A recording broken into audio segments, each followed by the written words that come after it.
আসসালামু আলাইকুম রহমাতুল্লাহি ওয়া বারাকাতুহু। আশা করি আল্লাহর অশেষ রহমতে সকলে অনেক ভালো আছেন। প্রিয় দর্শক, আজকের আলোচনায় আমরা জানব কিভাবে বুঝবেন আল্লাহ আপনার উপর খুশি আছেন। এই প্রশ্ন আমাদের অনেকেরই মনে বারবার আসে। আমি কি আল্লাহর প্রিয় বান্দা? আল্লাহ কি আমার আমল কবুল করেছেন? আল্লাহ কি আমার উপর সন্তুষ্ট আছেন? আমি কি আল্লাহর সন্তুষ্ট অর্জন করতে পেরেছি?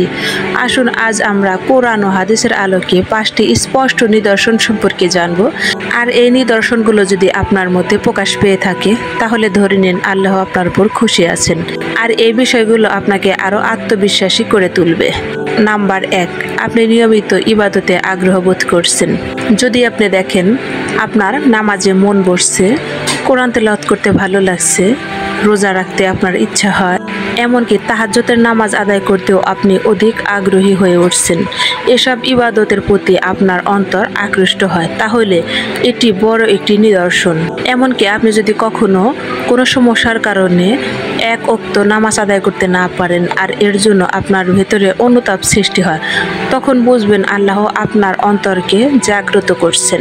এ বিষয়ে রাসূল সাল্লাল্লাহু আলাইহি ওয়াসাল্লাম বলেছেন, আল্লাহ যাকে ভালোবাসেন তাকে তিনি ইবাদতের প্রতি মনোযোগ করে দেন।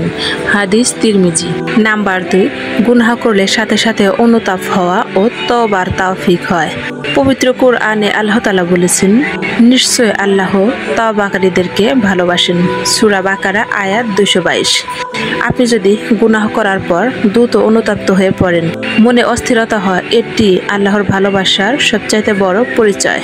শয়তানের ধোঁকায় পড়েও আপনি অনেক সময় দ্রুত ফিরে আসছেন আল্লাহর দরবারে, এটাই তো প্রমাণ করে আপনি আল্লাহর দৃষ্টিতে গুরুত্বপূর্ণ একজন। উদাহরণ, গীবত বা ভুলভাল কিছু বলার পরই মনে হচ্ছে আমি তো ভুল করলাম। মনে রাখবেন, গাফিলতিদের অন্তর অনুভূতিহীন, আর আল্লাহ যাকে ভালোবাসেন তার অন্তরকে সতর্ক রাখেন। আল্লাহ তাআলা বলেন, যে ব্যক্তি দয়াময় আল্লাহকে না দেখে ভয় পায় তার জন্য রয়েছে 2টি জান্নাত। সূরা আর রহমান আয়াত 36। আপনি যদি একা থাকলেও গুনাহ করতে ভয় পান, আল্লাহর নজরের কথা মনে পড়ে যায়, তাহলে জানুন আপনি যখন একা থাকেন তখনও যদি গুনাহ করতে ভয় পান আর আল্লাহর কথা মনে পড়ে, আল্লাহর নজরের কথা মনে পড়ে যায়, তাহলে জানুন এটি আল্লাহর একটি স্পষ্ট নিদর্শন। তিনি আপনাকে দেখছেন এবং তিনি আপনাকে ভালোবাসেন। আর এগুলো হলো তারই স্পষ্ট লক্ষণ বা নিদর্শন। আপনার হৃদয়ে তাকওয়া তৈরি হয়েছে, যার মানে আল্লাহ আপনাকে আপন করে নিয়েছেন।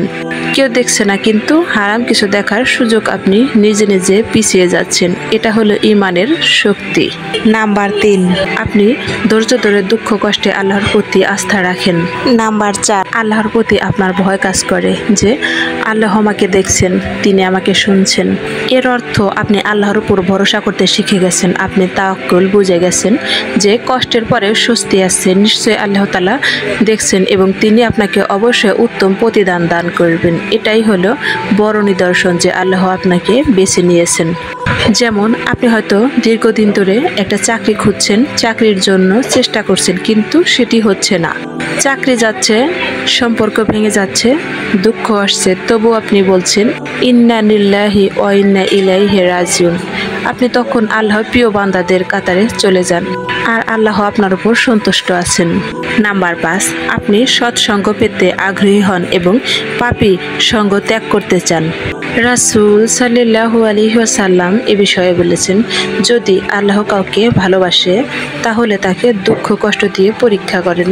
হাদিস বুখারী।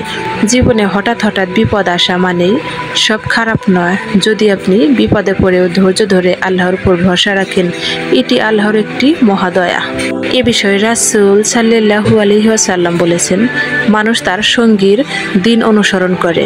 হাদিস আবু দাউদ।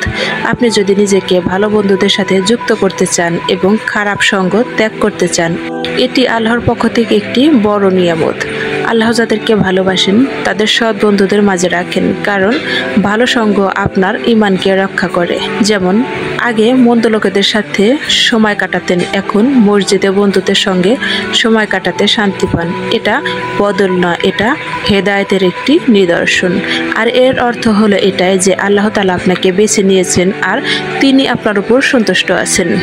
প্রিয় ভাই ও বোনেরা, আপনি যদি উপরোক্ত 5টি লক্ষণের মধ্যে অন্তত 3 থেকে 4টি লক্ষণ যদি আপনার জীবনে প্রকাশ পায় তাহলে আপনি খুশি হয়ে যান আর শুকরিয়া আদায় করুন। ইনশাআল্লাহ আপনি সৌভাগ্যবান। আল্লাহ আপনাকে ভালোবাসেন, আপনাকে আপন করে নিয়েছেন এবং আল্লাহ আপনাকে জান্নাতের পথে পরিচালিত করছেন। আমল ধরে রাখাটাই সবচাইতে বড় কাজ, কারণ ঈমান কখনো বাড়ে কখনো কমে, কিন্তু আল্লাহর প্রতি নির্ভরতা থাকলে আপনি কখনো পথ হারাবেন না। আল্লাহকে সন্তুষ্ট রাখতে হলে আমাদের যা যা করতে হবে: 1. প্রতিদিন নিয়মিত 5 ওয়াক্ত নামাজ আদায় করতে হবে। 2. পাপ থেকে দূরে থাকতে হবে। 3. মাপ চাইতে হবে, সবসময় তওবা ও ইস্তেগফার পাঠ করতে হবে। 4. সৎ সঙ্গী বেছে নেওয়া এবং অসৎ সঙ্গীদের ত্যাগ করতে হবে। 5. সৎ কাজে নিয়ত ঠিক রাখা ও নেক কাজ বেশি বেশি করে করা। প্রিয় দর্শক, ভিডিওটি কেমন লাগলো কমেন্ট করে জানাবেন। যদি ভিডিওটি ভালো লেগে থাকে তাহলে লাইক, কমেন্ট এবং সাবস্ক্রাইব করতে ভুলবেন না। আর আজকের ভিডিওটি এ পর্যন্তই। দেখা হবে আবারও কোনো নতুন ভিডিও নিয়ে। সে পর্যন্ত সকলে ভালো থাকুন, সুস্থ থাকুন। আল্লাহ হাফেজ।